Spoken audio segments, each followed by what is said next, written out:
Welcome, Drink with James, episode 143.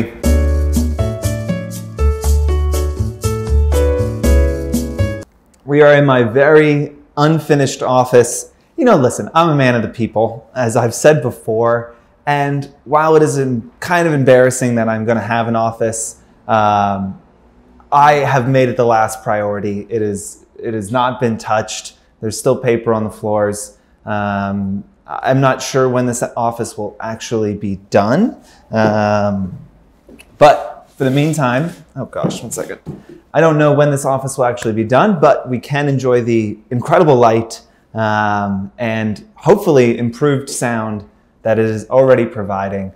We are in the first week of the new office. It has been honestly a fucking nightmare to get this done. My life was completely consumed with getting this office done. I spent like, I don't know, 20 hours in here over the weekend and 12 hours on Friday unpacking every box and getting it all set up. But walked in Monday morning and, you know, it is not done, but it is very nearly there. We will be having some influencer events soon.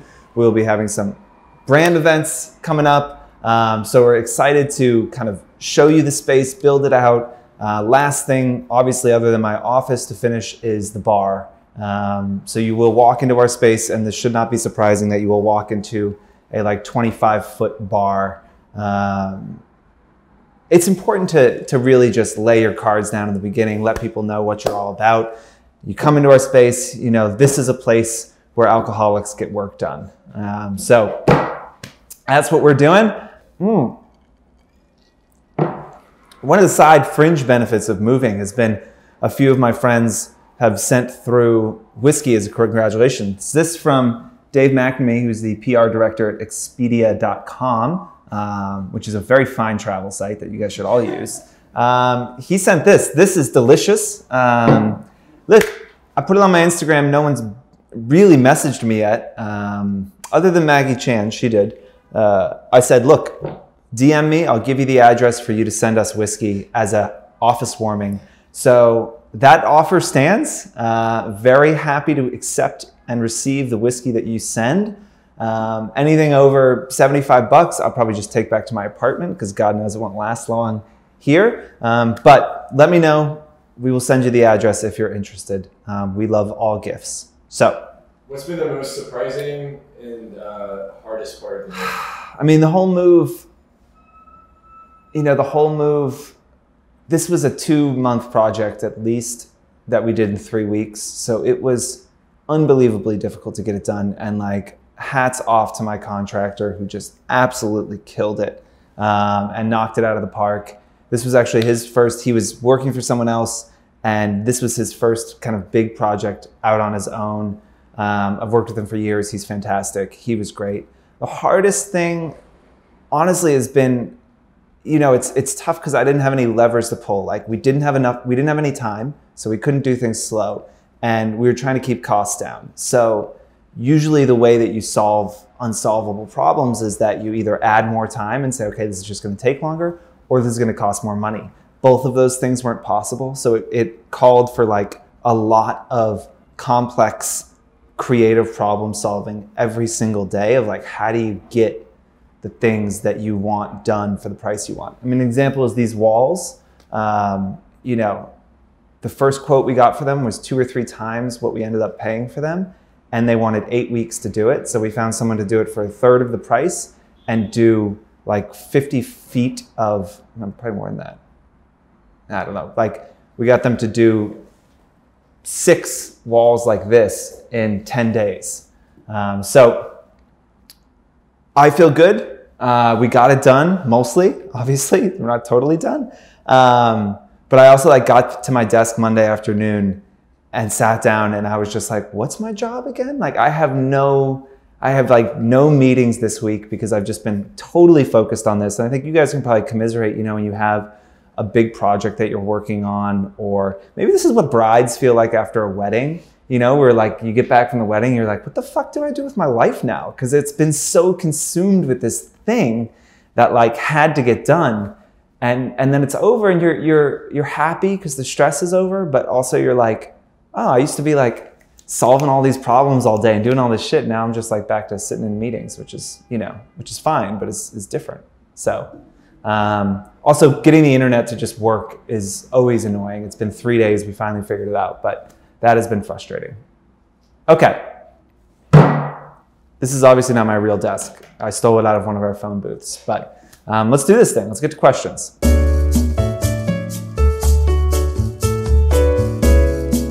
Question number one is, what do we think about live streaming? Is that going to be like the future? I feel like maybe we've answered this question before, but that was before AOC started live streaming everything that she does. It works for AOC, right? Like she does it and it's compelling. I think it's hard to be interesting live. I think that like 10, 15, 20, 30 minutes of live content is pretty hard to like keep someone's attention. I personally haven't watched that many live streams in my life on Instagram. I'd be interested to know if you guys find yourself watching a lot. I think that like beauty influencers do a great job. We've done some campaigns where we have like a live Instagram live part of the campaign where they're doing their full makeup look or something. I think that makes sense. I've seen influencers do like a QA type thing, like ask me, I'm going to be live for 15 minutes on Tuesday to answer your questions. But I think that the question feature on Instagram has kind of solved that a little bit, where you don't need to do that. It just, going live is like assuming that like people just have, because you have to think, let's just like think about Instagram. It is a distraction app, right? So it is an app that you use in between other things. Your friends going to the bathroom at a restaurant. What do? You take your phone out, you open Instagram. You don't type in someone's blog and start reading a blog post. It's because you can get value out of Instagram looking at it for 10 seconds or an hour straight.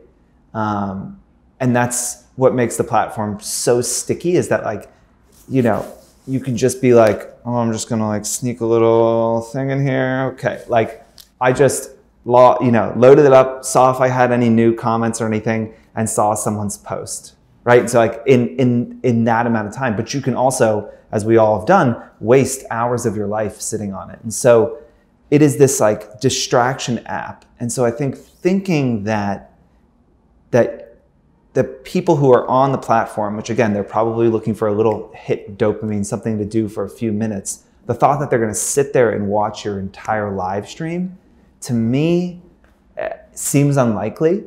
I do think as an influencer, if you can make more of an event of it, or you make it like a normal thing, I go live every second Tuesday and you build up to it so people have some time to plan that like I'm gonna be home and focusing on this. I also think that if you're just like one of those influencers that has like crazy fans, they'll do anything. They'll like, they'll stop what they're doing. They'll leave their meeting. They'll tell their friend to shut the hell up and watch your live feed, your live stream.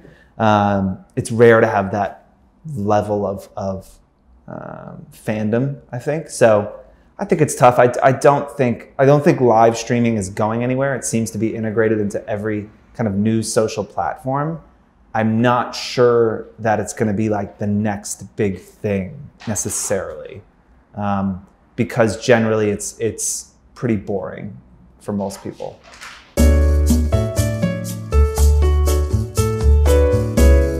Yeah, question 3 is, how do you prepare for a meeting, and how do you make sure that meeting is what was it, like beneficial to both parties. And how do you make sure that meeting is beneficial to both parties?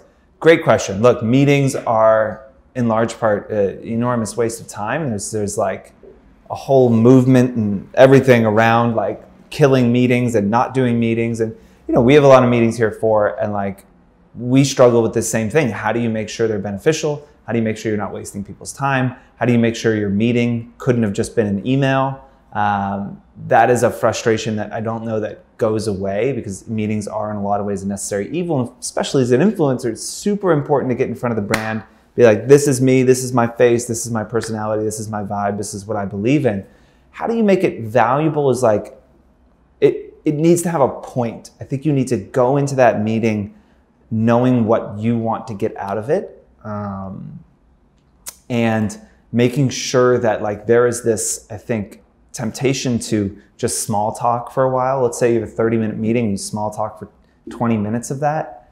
That's not super valuable for anyone. So I think if you're going to take 30 minutes of someone's life away, 30 minutes that they're never going to get back, even worse if it's a full hour, you need to have a reason, right? You need to have a thing, and then you have to get to the point at some point. You don't have to sit down and be like, okay, here's what I want. Like, certainly you have to kind of warm up to it, but like, you always have to ask for the sale. And the sale doesn't necessarily mean I have a project I want to pitch and I need money. It can be, I want to be on y'all's event list. I mean, it can be anything, but like, think about the point of the meeting and think about that as the sale, and make sure you implicitly ask for it, and say, I want this. I would love this. I want to do this. I'd love to talk about doing this. Like, you have to like have a clear thing that like when they leave the meeting, they understood why they had that meeting. Because you don't want to walk out and be like, why the hell did I do that? Like, I meet with influencers as often as I can.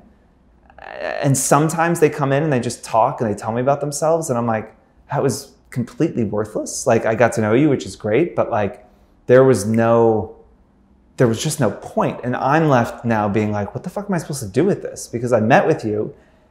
You must have an expectation. I don't know what the expectation is. And so I don't know how to fulfill that expectation. I don't know what I'm supposed to do, but if you leave the meeting being like, I'd love introductions to your execution team, or I've been trying to work with these 5 brands and I don't know anyone there, so I would love introductions there. It's now on me to say no or yes, but at least I know what the hell you want from me. And then after the meeting, quick follow-up, like try and do it in a couple hours if you can. Do it in the Uber or in the subway after the meeting. Sit in the parking lot, and write a draft. I wouldn't send it 2 minutes after the meeting, but certainly within 24 hours, you want to say, obviously great to meet you, et cetera, et cetera. You want to summarize what happened in the meeting so that they remember, and there's a like paper trail about it. And then you want to summarize what your asks were. And if there was any action points where they said, yeah, I'll definitely introduce you, say like, really looking forward to that. Thank you so much. Again, as a follow-up, here are the brands that we talked about you introducing me to. And let's live in that world. Let's say we had a meeting and I said I would introduce you to 5 brands, okay? And you just send an email and you're just like, thank you so much. It was great to meet with you. One, again, I may forget, so you have to summarize what happened, summarize the ask, and then go the next step and be like, think about what is that brand? Okay, if I have to introduce you to 5 people, then do you think it's easier if you give me a paragraph that explains what you do and who you are, rather than me having to think that up and write it myself? So I would be like, thank you so much for agreeing to do this. This is such a huge help. Thought it might be helpful for me to just write a little blurb about who I am and like what I do, so that like you don't have to write it, right? Like little things like that. I think you want to think about like, if a brand is doing something for you, how do you continue to make their life easier? We've talked about this when you're working in an activation with the brand about doing your own reporting and things like that like will make the brand person's life easier. Same thing after a meeting. How do you start to do their job so that it feels really like a really easy thing for them to check off the list after that meeting? So I think that is super important, is like sending that summary email, summarizing your asks, and doing some of the work for them. And then as far as research before the meeting, research who you're talking to. Know if it's a junior person or a senior person. Do a little digging about their background. You don't want to be unprepared, and you don't want to be left, imagine you are talking about a brand and you like, let's say you like bash a brand. It's like, oh, this brand, I don't like what they're doing or whatever. And you didn't see that on their LinkedIn. The person you're meeting with was head of, social there for the last 3 years. So the thing you're bashing was actually their project, right? It's like little things like that can ruin a relationship, can be, you can skirt it, one, by not being an asshole and bashing people in meetings, but that's hard for me, and I understand that could be hard for you.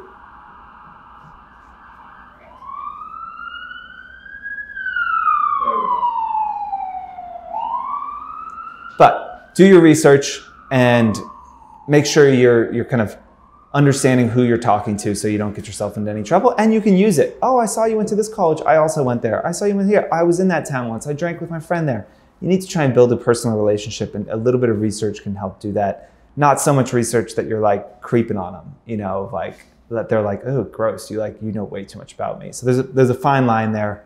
I wouldn't go like 3 years back on their Instagram, but I would like peek at their LinkedIn, peek at their Instagram, see what their last couple photos are. Did they get back from a trip recently?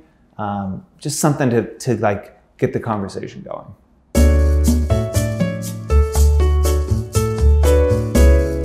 Question 2 is, how do you evaluate originality?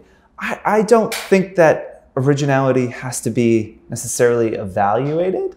One, there is really almost no true originality. Everything is a progression from something else, or everything is a, iteration or a slight copy or a evolution of something before it.